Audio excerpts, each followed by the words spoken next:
আসসালামু আলাইকুম বন্ধুরা, দেখতেই পাচ্ছেন 431টি পদে জনপ্রশাসন মন্ত্রণালয়ের আওতায় মুদ্রণ ও প্রকাশনা অধিদপ্তরে নতুন একটি নিয়োগ বিজ্ঞপ্তি প্রকাশিত হয়েছে, যেখানে আপনারা বাংলাদেশের সকল জেলা থেকে নারী পুরুষ উভয় প্রার্থী যারা অষ্টম এসএসসি ও এইচএসসি পাস করেছেন তারা কিন্তু এখানে আবেদন করতে পারবেন। সো আবেদন শুরু কবে শেষ কবে কিভাবে আপনি আবেদনটি করবেন সবকিছু আমি ভিডিওতে আলোচনা করব। আশা করি ধৈর্য সহকারে সম্পূর্ণ ভিডিওটা দেখবেন। আর মূল ভিডিও আলোচনা করার পূর্বে ছোট্ট একটা রিকোয়েস্ট থাকবে, আপনি যদি আমাদের ফেসবুক পেজ থেকে এই ভিডিওটা দেখে থাকেন তাহলে অবশ্যই আমাদের Facebook page govt job circular BD এই পেজটা অবশ্যই ফলো দিয়ে রাখবেন। এখানে আমরা নিত্য নতুন সরকারি চাকরি নিয়ে আপডেট ভিডিওগুলো দিয়ে থাকি। এর পাশাপাশি যারা আমাদের এই ভিডিওটি আমাদের ইউটিউব চ্যানেল রায়হান কবির থেকে দেখতেছেন তারা অবশ্যই আমাদের চ্যানেলটি সাবস্ক্রাইব করে দেবেন, ঠিক আছে? আমরা এই দুটোতে নিত্য নতুন সরকারি চাকরি নিয়ে আপডেট ভিডিওগুলো দিয়ে থাকি। সো এখানে দেখেন সর্বমোট পদ সংখ্যা দেওয়া আছে 431টি। সো আজকে আমি প্রথম যে পদটা নিয়ে আলোচনা করবো সেটা হচ্ছে কাউন্টার। এই কাউন্টার পদে কিন্তু দুজন লোক নিয়োগ করা হবে, অষ্টম শ্রেণী পাস মানে 8 পাস হলে আপনারা আবেদন করতে পারবেন। এবার বাইন্ডার নেওয়া হবে, ঠিক আছে? বাইন্ডার নেওয়া হবে 162 জন লোক নিয়োগ করা হবে। এখানে এসএসসি পাস, মাধ্যমিক পাস মানে হচ্ছে এসএসসি পাস। এসএসসি পরীক্ষায় আপনি যদি উত্তীর্ণ হয়ে থাকেন তাহলে আপনি এখানে আবেদন করতে পারবেন। এরপর নেওয়া হবে ইলেকট্রিশিয়ান নেওয়া হবে একজন। এখানে এসএসসি পরীক্ষায় উত্তীর্ণ সহ কোনো প্রতিষ্ঠান বা ইনস্টিটিউট হতে লাইসেন্সধারী সনদধারী হতে হবে। এরপর বৈদ্যুতিক কাজের পর্যাপ্ত জ্ঞান থাকতে হবে।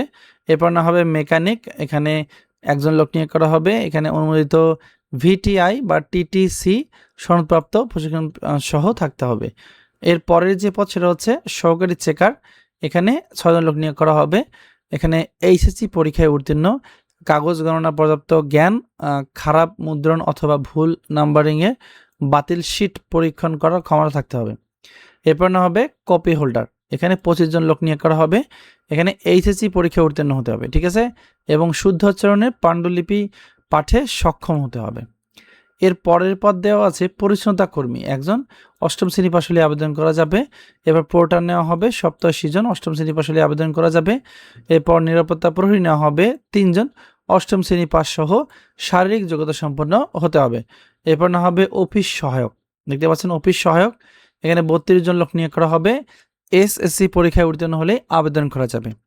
আপনারা যারা অফিস সহায়ক পদের জন্য আপডেট সর্বশেষ 2026 সালের চূড়ান্ত সাজেশনটি নিতে চান তা দেখতে পাচ্ছেন আমাদের স্ক্রিনে। আমাদের এটা চূড়ান্ত সাজেশন, এখানে বাংলা ইংরেজি গণিত সাধারণ জ্ঞান এবং বিগত বছরগুলোতে বিভিন্ন দপ্তরে যে অফিস সহায়ক পরীক্ষাগুলো হয়েছে সেগুলোর প্রশ্নগুলো কিন্তু উত্তর সহ দেওয়া আছে। যারা নিতে চান স্ক্রিনে দেওয়া হোয়াটসঅ্যাপ নম্বরে যোগাযোগ করে আজই সাজেশনটি সংগ্রহ করে ভালো করে প্রিপারেশন নেবেন। সো আপনারা চাইলে অন্যান্য যে পদগুলো আছে এগুলোর জন্য আমাদের এই সাজেশনটি নিতে পারেন। এর কারণটা হচ্ছে বাংলা ইংরেজি গণিত সাধারণ জ্ঞান সবগুলো সাজেশনই কিন্তু একই, শুধু প্রশ্নের প্যাটার্নটা ভিন্ন, ঠিক আছে? চাইলে নিতে পারেন। এবার পানির পাম্প চালক নেওয়া হবে, এখানে 3 জন লোক নিয়োগ করা, অষ্টম শ্রেণী পাশ হলেই আবেদন করা যাবে। এরপর সেলসম্যান নেওয়া হবে একজন, এখানে এইচএসসি পরীক্ষা উত্তীর্ণ হলে আবেদন করা যাবে। এরপর সহকারী স্টোর কিপার নেওয়া হবে 10 জন, এখানে এইচএসসি পরীক্ষায় উত্তীর্ণ সহ স্টোর রক্ষণাবেক্ষণ কাজে বাস্তব অভিজ্ঞতার প্রয়োজন হবে। এরপর হিসাব সহকারী নেওয়া হবে 31 জন, ঠিক আছে? এখানে বাণিজ্য বিভাগ মানে কমার্স থেকে এইচএসসি পরীক্ষায় উত্তীর্ণ হতে হবে। এরপর নেওয়া হবে অফিস সহকারী কাম কম্পিউটার মুদ্রাক্ষরিক, এখানে টোটাল 54 জন লোক নিয়োগ করা হবে। আবেদন করার জন্য এইচএসসি পরীক্ষা উত্তীর্ণ হতে হবে, ঠিক আছে? কম্পিউটার ব্যবহারে দক্ষ থাকতে হবে এবং কম্পিউটারে বাংলায় 20 ও ইংরেজিতে 20 শব্দ টাইপিং স্পিড থাকতে হবে। এরপর নেওয়া হবে গাড়ি চালক বা ড্রাইভার, 4 জন লোক নিয়োগ করা হবে, অষ্টম শ্রেণী পাশ হলে আবেদন করা যাবে এবং এখানে বৈধ ড্রাইভিং লাইসেন্স থাকতে হবে। সহকারী লাইব্রেরি নেওয়া হবে একজন, লাইব্রেরি সায়েন্সের ডিপ্লোমা থেকে হতে হবে। এরপর লাইব্রেরি নেওয়া হবে একজন, লাইব্রেরি সায়েন্সের ডিপ্লোমা থেকে হতে হবে। এরপর সার্বন্তকারী কাম কম্পিউটার অপারেটর নেওয়া হবে 3 জন, এখানে যে কোনো স্বীকৃত বিশ্ববিদ্যালয় দ্বিতীয় শ্রেণী স্নাতক বা সমান ডিগ্রি অর্জন করতে হবে, কম্পিউটার ব্যবহারে দক্ষ থাকতে হবে, ঠিক আছে?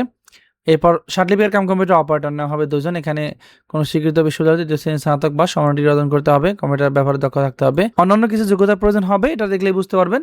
এরপর কম্পিউটার অপারেটর একজন, এখানে বিজ্ঞান বিভাগ থেকে স্নাতক সমান বা সমান ডিগ্রি অর্জন করতে হবে, কম্পিউটার মুদ্রাক্ষরে বাংলায় 25 ও ইংরেজিতে 30 শব্দ গতির টাইপিং স্পিড থাকতে হবে।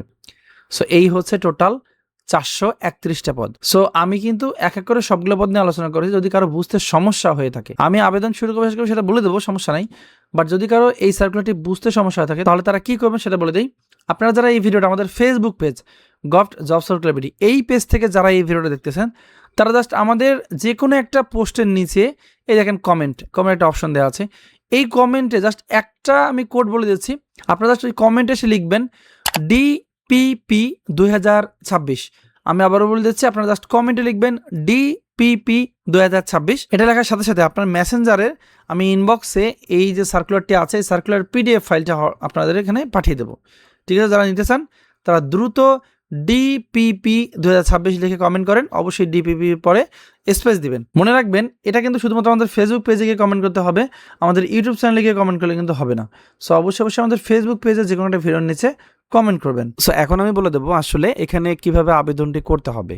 সো এখানে আবেদন করতে গেলে আপনার বয়সটা হতে হবে 18 থেকে 32 বছরের মধ্যে। এখানে এই যে ওয়েবসাইটটি দেওয়া আছে দেখেন dpp.teletalk.com.bd, এই ওয়েবসাইটের মাধ্যমে আবেদন করতে হবে।